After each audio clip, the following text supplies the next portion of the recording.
La collection. Les populations esclaves. Son livre 1, Économie. Son livre 2, Entité. Son livre 3, Sciences. Son livre 4, Social. Son livre 5, Spiritualité. Nous vous proposons l'écoute du livre 4, Social. Préface. Chapitre 1. Du social. Il y aurait 20 millions d'enfants pauvres dans l'Europe des riches. Les répercussions, pour ces défavorisés, sont très importantes, en ce qui concerne la santé, l'école, le voisinage, le logement, la culture, les loisirs. Ces enfants n'ont pas droit à la même place que les autres dans la société humaine. Leur avenir est très compromis et celui de l'Europe également. En Espagne, un enfant sur 4 vit en dessous du seuil de pauvreté. La Roumanie et la Bulgarie ont un taux d'enfants pauvres plus important encore. Les politiques d'austérité, décrétées dans les États européens aggravent encore ces situations de précarité des enfants et bien sûr, par voie de conséquence, de leurs parents. Les politiques, précédemment choisis, ont leur responsabilité dans ces désastres familiaux. La solidarité européenne joue la priorité pour les banques, pas pour celle des familles, ni celle des enfants. Les grands-parents retraités sont souvent sollicités pour leur permettre de pouvoir survivre. La plupart des États européens n'ont pas mis en place des structures d'aide aux familles en détresse économique. La majorité des emplois proposés sont précaires. L'Allemagne, qui possède le plus grand taux de croissance et se montre comme le leader de la relance économique, compte 3 millions d'enfants pauvres. Là aussi, il s'agit d'une conséquence des décisions politiques qui ont été prises. Le marché du travail a été dérégulé au profit d'une libéralisation des marchés financiers. Dans le même temps, les emplois sont le plus souvent à temps partiel. Ce concept choisi a généré des riches toujours plus riches et a paupérisé les pauvres devenant encore plus pauvres. Aucune issue d'amélioration de leur statut de pauvre n'est envisageable. Ce sont les oubliés du système libéral, les laissés pour compte. Les traumatismes dus à ces situations parfaitement invivables sont énormes. Pendant ce temps, les politiciens continuent à faire de très belles promesses électorales à la télévision. Le résultat en est connu d'avance, rien ne change et au contraire, tout s'aggrave. À l'inverse des promesses, tout est organisé pour compliquer les situations des personnes qui chercheraient à se sortir de cette situation, à cause de services administratifs extrêmement déroutants. Il ne suffit plus de pouvoir travailler pour pouvoir survivre. Les emplois proposés sont toujours plus précarisés et les salaires devenus totalement indécents. En fait, cette pauvreté est fabriquée, elle est volontairement installée par les élites. Personne n'est à l'abri de ce rouleau compresseur de la pauvreté, les classes moyennes d'aujourd'hui seront les pauvres de demain. Les conséquences sont désastreuses sur la santé des populations et sur la dégradation des villes. Elles sont devenues la cause des dysfonctionnements de la société humaine. C'est également un risque de futurs grands désordres sociaux, dont chacun pâtira, y compris les classes sociales aisées. Les dommages collatéraux seront très importants. Les pauvres n'auront bientôt plus rien à perdre. En France, les cités de banlieue, à majorité d'immigrés, sont un exemple de ghettoisation et de zones de relégation. Elles sont devenues des zones de non-droit, totalement abandonnées des circuits économiques normaux et par l'État, sans aucun espoir d'amélioration. Elles sont laissées entre les mains de mafias, organisées en circuits économiques parallèles, avec tous les excès que l'on sait, de la drogue, des viols, de la prostitution et de la violence. La France comptabiliserait, officiellement, 2 millions d'enfants pauvres. On sait que les chiffres officiels ne sont jamais exacts. À Marseille, un enfant sur 2 est un enfant pauvre. Le chômage de masse, en France, est la principale cause de pauvreté. La France, pays riche, est considérée comme possédant le meilleur système social d'Europe, liberté, égalité, fraternité, laïcité, pas pour tous. Un accident de la vie. Un décès, un divorce, un licenciement, et la précarité prend le dessus. 13 millions d'Allemands et 9 millions de Français vivent en dessous du seuil de pauvreté. En Espagne, un jeune sur 2 est sans emploi. La nutrition est déficitaire alors qu'un tiers de la nourriture, en surproduction, est détruite. Les États se dégagent totalement de leurs responsabilités dans la gestion des pauvres, en laissant ce soin aux organisations caritatives, lorsque celles-ci en ont les capacités. Toutefois, dans le meilleur des cas, elles ne parviennent à aider qu'un dixième de la population, au mieux.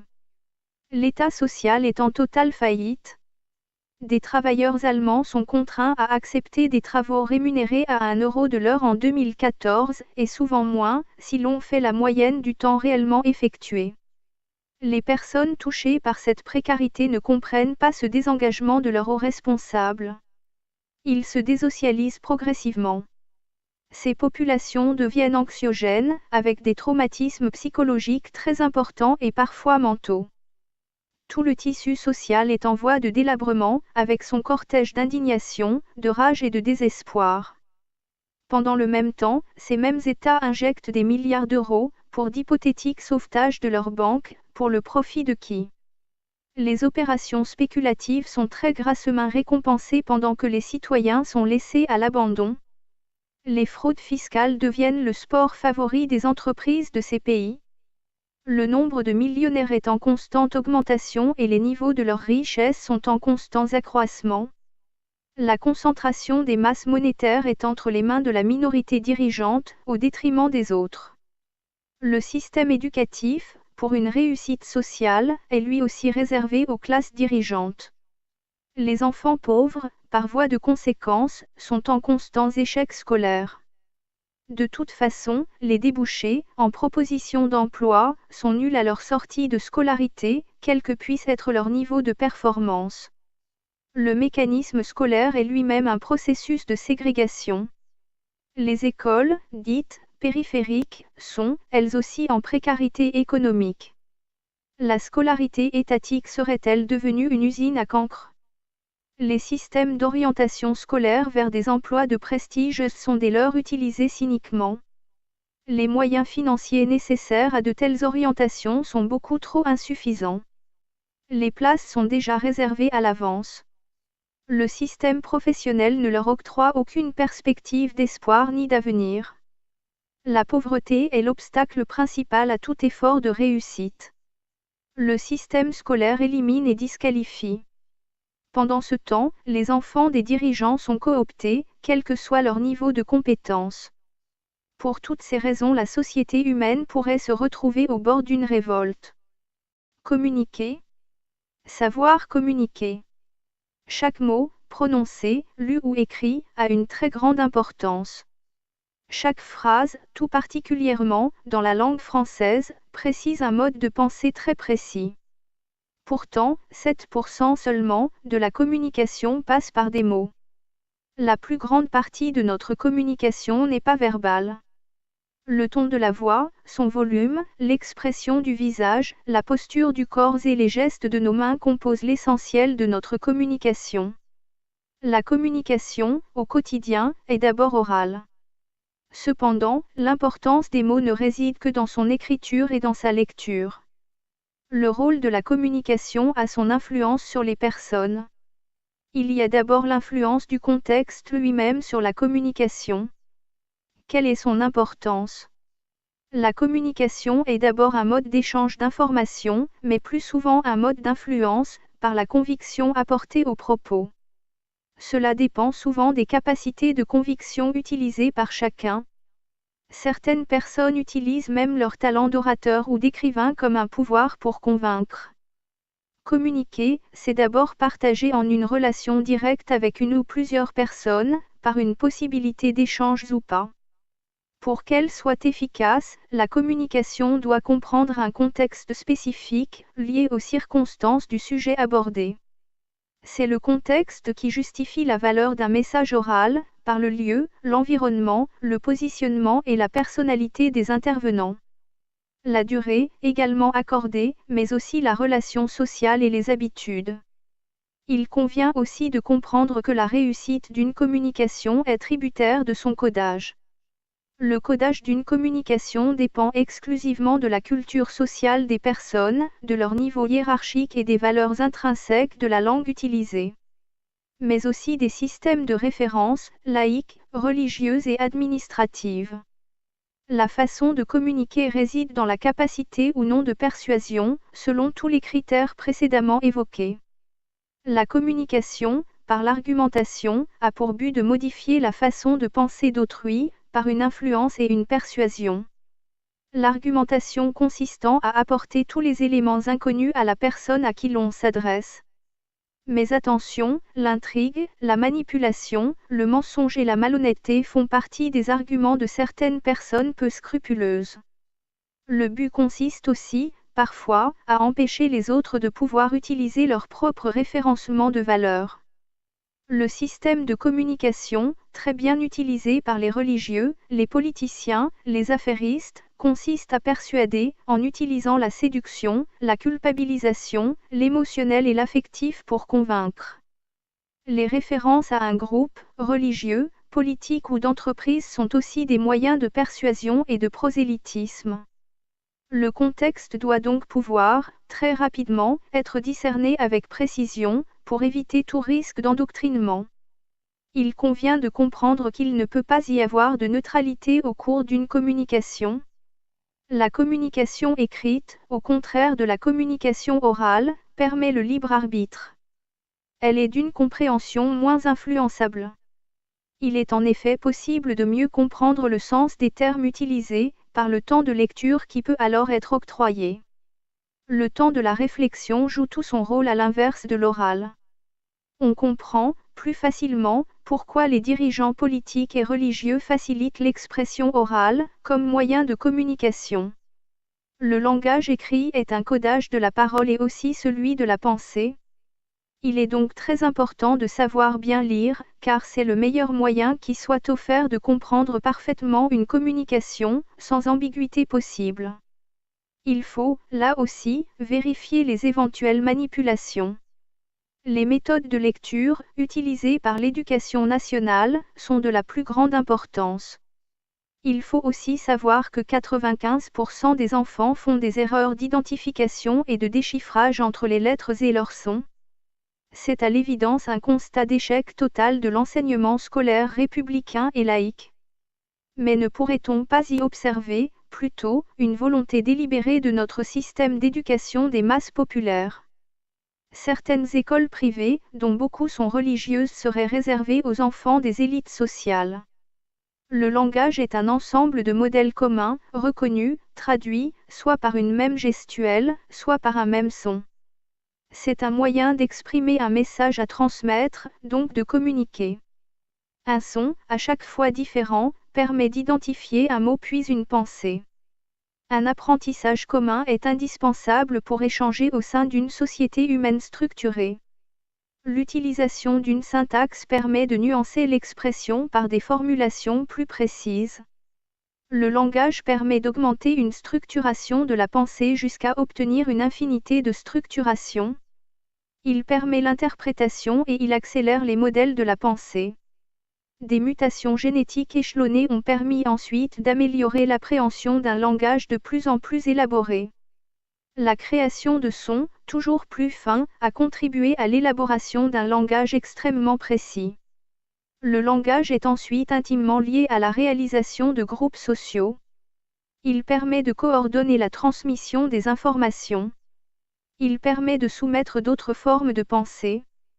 La connaissance de langues étrangères à celle de sa naissance, à celle de son groupe, permet d'appréhender une autre façon, de percevoir une même information évoquée par un autre groupe.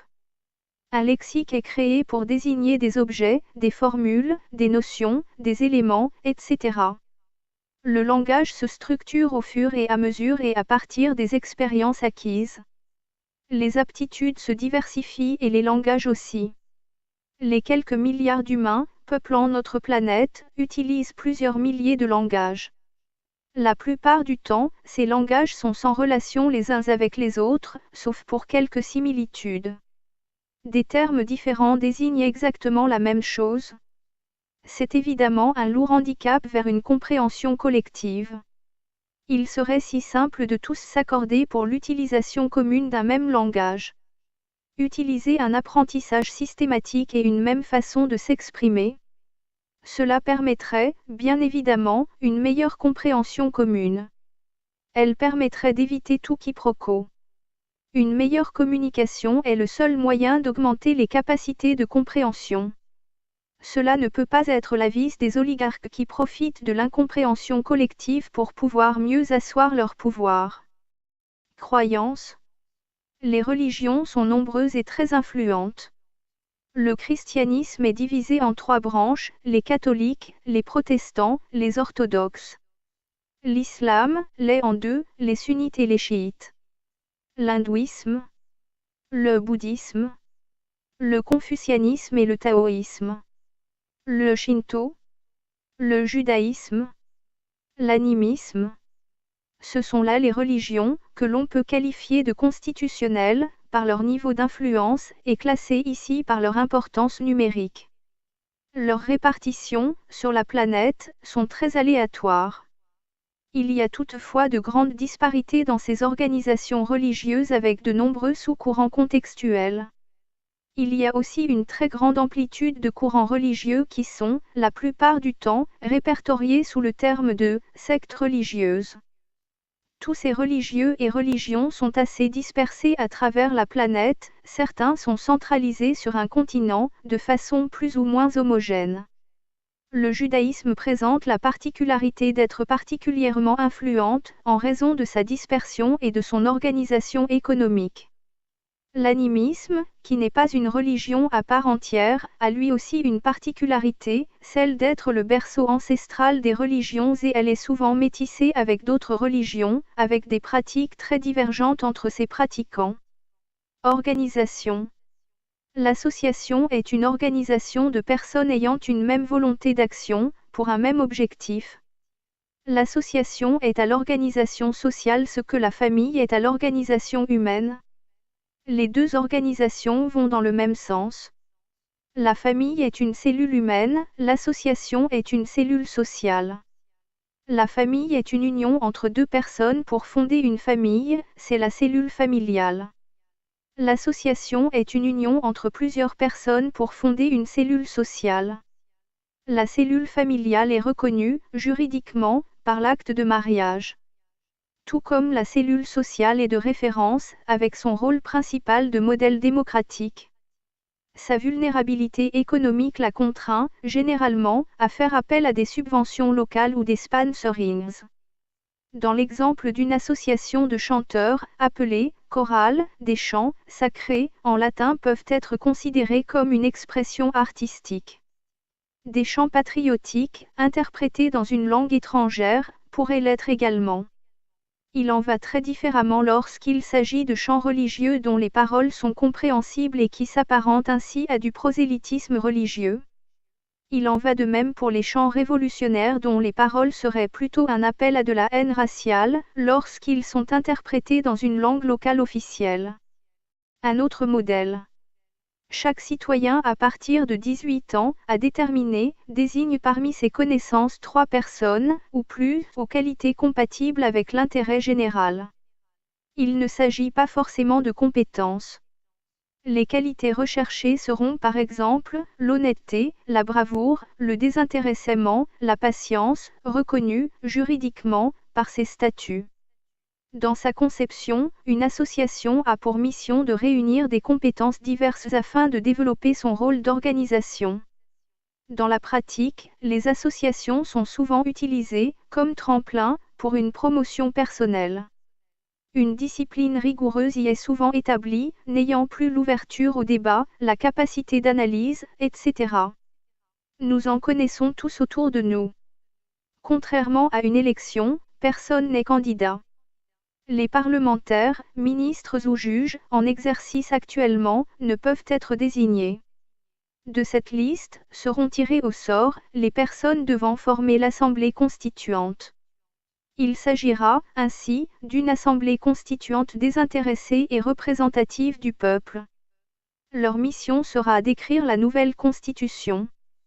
À l'issue du processus d'écriture, le texte de la nouvelle Constitution sera soumis au peuple par référendum.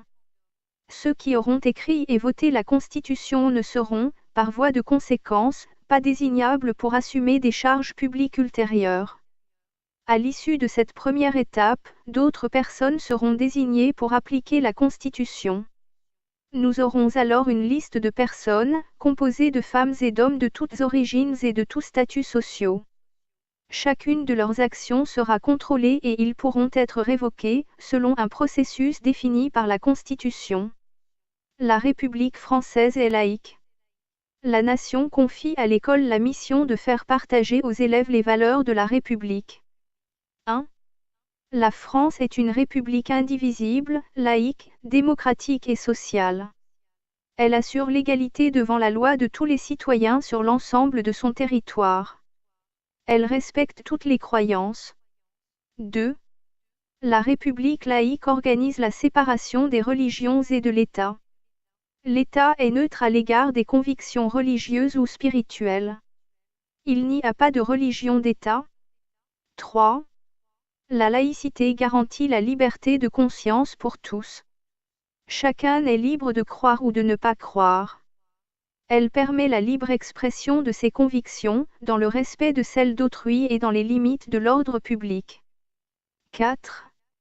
La laïcité permet l'exercice de la citoyenneté, en conciliant la liberté de chacun avec l'égalité et la fraternité de tous dans le souci de l'intérêt général. 5. La République assure dans les établissements scolaires le respect de chacun de ses principes. 6. La laïcité de l'école offre aux élèves les conditions pour forger leur personnalité, exercer leur libre arbitre et faire l'apprentissage de la citoyenneté. Elle les protège de tout prosélytisme et de toute pression qui les empêcherait de faire leur propre choix. 7. La laïcité assure aux élèves l'accès à une culture commune et partagée. 8. La laïcité permet l'exercice de la liberté d'expression des élèves dans la limite du bon fonctionnement de l'école comme du respect des valeurs républicaines et du pluralisme des convictions. 9. La laïcité implique le rejet de toutes les violences et de toutes les discriminations, garantit l'égalité entre les filles et les garçons et repose sur une culture du respect et de la compréhension de l'autre. 10. Il appartient à tous les personnels de transmettre aux élèves le sens et la valeur de la laïcité, ainsi que des autres principes fondamentaux de la République. Il veille à leur application dans le cadre scolaire. Il leur revient de porter la présente charte à la connaissance des parents d'élèves. 11. Les personnels ont un devoir de stricte neutralité, ils ne doivent pas manifester leurs convictions politiques ou religieuses dans l'exercice de leurs fonctions. 12. Les enseignements sont laïques. Afin de garantir aux élèves l'ouverture la plus objective possible à la diversité des visions du monde ainsi qu'à l'étendue et à la précision des savoirs, aucun sujet n'est a priori exclu du questionnement scientifique et pédagogique. Aucun élève ne peut invoquer une conviction religieuse ou politique pour contester à un enseignant le droit de traiter une question au programme. 13. Nul ne peut se prévaloir de son appartenance religieuse pour refuser de se conformer aux règles applicables dans l'école de la République. 14. Dans les établissements scolaires publics, les règles de vie des différents espaces, précisées dans le règlement intérieur, sont respectueuses de la laïcité. Le port de signes ou tenues par lesquels les élèves manifestent ostensiblement une appartenance religieuse est interdit. 15. Par leurs réflexions et leurs activités, les élèves contribuent à faire vivre la laïcité au sein de leur établissement. Chaque organisation correspondrait à une situation déterminée. Les inquiétudes des dirigeants, stigmatisant la surpopulation de certains continents, est-elle fondée? Les études s'appuient sur la pauvreté pour justifier une surpopulation. Le malthusianisme s'appuyait sur le fait d'une progression de population, toujours supérieure à leurs ressources alimentaires. Ce déséquilibre engendrant les disparités et provoquant des famines, des épidémies et des guerres. Il était même estimé que ces situations sociales étaient des régulateurs automatiques d'ajustement entre le niveau de population et celui de la nourriture. En fait, en 2 siècles la population humaine a progressé de 6 milliards, soit 6 fois plus. Or, malgré ce constat, le pourcentage de population souffrant de malnutrition est en constante régression. Ce pourcentage est passé de 20% à 9%, soit actuellement 665 millions de personnes sous-alimentées. La croissance démographique ne serait donc pas la principale raison d'une sous-alimentation de la frange de population paupérisée et en déficit alimentaire. La famine actuelle est donc le résultat des volontés des inorganisations des dirigeants ou alors par leur volonté. Leur système de spéculation et leur réseau de distribution étant volontairement déficitaires. Il suffirait donc d'agir sur ces 2 facteurs pour faire disparaître la malnutrition sur notre planète. Un autre sujet de préoccupation est l'approvisionnement en eau potable. À peu près les 3/4 des continents ne s'approvisionnent qu'à hauteur d'un quart des ressources disponibles. Par contre, certaines régions sont déjà déficitaires avec des prélèvements atteignant les 3/4 des ressources et d'autres très critiques, puisqu'elles en dépassent les 3/4. Si l'explosion démographique continue, une partie des populations manquera d'eau potable et c'est déjà le cas, notamment sur le continent africain. Il est estimé que 40% des populations seront en pénurie d'eau au milieu de ce siècle. Notre planète ne manque pas d'eau, mais sa répartition est très inégalement partagée. Les infrastructures de collecte de l'eau sont soit inadaptées, soit inexistantes, soit mal utilisées. Ce sont souvent des eaux mal épurées. Pendant le même temps, l'agriculture consomme 60% de l'eau propre rendue disponible. Toutefois, aucun conflit causé par la pénurie d'eau n'a encore été constaté. La pénurie d'eau, pouvant le cas échéant s'ajouter à des conflits déclarés ou latents. Heureusement, des accords de coopération réciproque sont souvent utilisés pour résoudre les problèmes des approvisionnements. L'eau ou la malnutrition ne sont donc pas les raisons pouvant faire croire à la surpopulation de la planète. Un troisième élément est toutefois à prendre en considération, c'est celui d'une hyperpollution de la planète. La Terre nous fournit de l'eau, de la nourriture, des matières premières et des énergies fossiles, mais parviendra-t-elle à absorber et recycler nos déchets? En particulier ceux, extrêmement dangereux, situés dans la zone de l'orbite planétaire. Il est alors possible d'observer que notre planète n'aurait plus la possibilité de reconstituer naturellement les ressources que nous lui extorquons. Notre inconséquence en vient à épuiser notre planète. Nous devrions alors considérer que seule une baisse drastique des populations permettrait à la planète de se régénérer. Il nous faut surtout penser aux futures générations qui auront à gérer les pénuries. Et pourtant, si l'on compare la progression démographique, par rapport à la progression du modèle de vie, on peut observer que ce sont les pays à faible progression démographique qui pillent les ressources de la planète au détriment des pays ayant une démographie galopante. En conclusion, il nous faut observer que plus le niveau de vie des habitants d'un pays est élevé et plus sa captation des disponibilités est importante. Il convient de prendre conscience de nos modèles économiques actuels pour pouvoir résoudre les difficultés qui ne vont pas tarder à se présenter. Nous devons tous nous responsabiliser, à devoir déterminer d'autres modèles, tenant compte de l'équilibre des capacités de notre planète, au regard des exigences de l'humanité. Nouvel État. Le Congrès de Bâle en 1897 décide la colonisation de la Palestine par le mouvement nationaliste juif. Cette colonisation sera assurée par l'Empire britannique de l'époque, intéressé à installer des colons entre la partie est et ouest du monde arabe, en contrôlant le canal de Suez qui est la route vers leur empire des Indes. Cet embryon colonisateur ayant besoin d'un soutien sécuritaire. À cette époque-là, les colons européens se partagent une grosse partie du monde. La création d'Israël était donc d'abord un projet colonial. Le prétexte invoqué par les Juifs pour un retour sur leur sol dont ils auraient été chassés, dans des temps anciens. Il s'avère qu'en fait, les Juifs d'alors n'auraient jamais été chassés. Ces Israéliens actuels seraient simplement des sionistes européens, réunis par leur religion commune.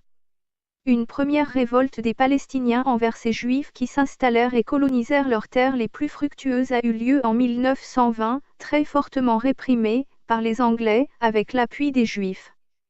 Les Palestiniens ont donc été chassés et expulsés de leurs terres, par la violence et la terreur. La constitution de l'État actuel d'Israël ne définit pas de frontières, il serait donc un projet d'expansion sans limite, ce qui n'a rien de démocratique, en tant qu'État légal. Un État de ce genre est une dictature colonialiste. L'aide actuelle, sans limite, de l'impérialisme nord-américain qui est accordée à Israël sert à y préserver leurs propres intérêts économiques particuliers. Israël joue, en l'occurrence, le rôle de contrôleur local, pour l'Amérique du Nord. Mais pas seulement, car l'Europe soutient également les efforts de guerre de l'État israélien. La stratégie, clairement définie, est de s'aimer la haine et la violence dans cette partie du monde. L'occupation israélienne n'aura toujours, pour seul résultat, que d'entretenir un climat conflictuel avec la Palestine, par l'occupation, sans cesse, de nouveaux territoires.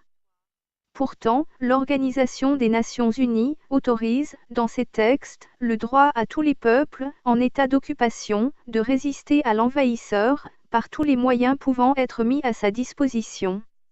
La résistance, par la violence, du peuple palestinien, est donc ainsi légitimée, par cette occupation israélienne. Toute la collection.